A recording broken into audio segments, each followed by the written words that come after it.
Afin de couvrir l'actualité concernant la réforme des retraites et le vote de 2 motions de censure à l'Assemblée nationale contre le gouvernement d'Elisabeth Borne, France 2 déprogramme à la dernière minute ses programmes habituels. Une journée décisive pour le gouvernement.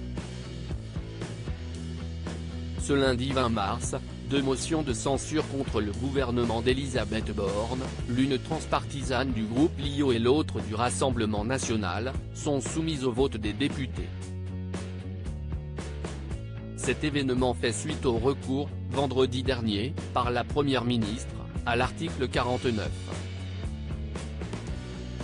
3 afin de faire adopter sans vote le projet de réforme des retraites qui prévoit, entre autres, de reculer l'âge de la retraite de 62 à 64 ans. Pour que l'une des 2 motions de censure soit votée, il faudra obtenir la majorité absolue des membres de l'Assemblée nationale, soit 287 députés. Un nombre que les spécialistes politiques considèrent comme difficile à atteindre.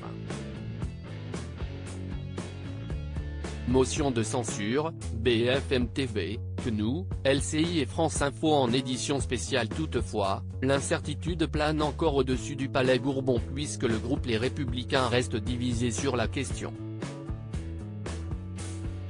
Au fil de la journée, plusieurs députés de droite, à l'image d'Aurélien Pradié et Yann Boucard, ont annoncé qu'ils voteraient la censure du gouvernement Borne malgré la ligne de conduite dictée par Éric Ciotti, patron du parti.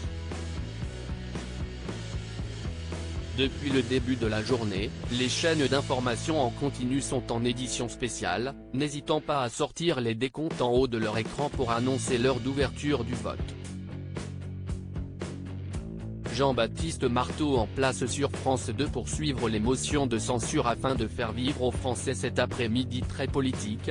France 2 a fait le choix de déprogrammer ses émissions habituelles.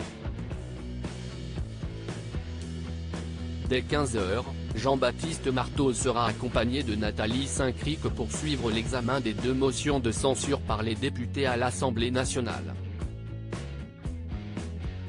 Ils reviendront sur les enjeux et les conséquences de ces motions avec Jean Garrigue, président du comité d'histoire parlementaire et politique, et de Dominique Seux, directeur délégué de la rédaction des Échos.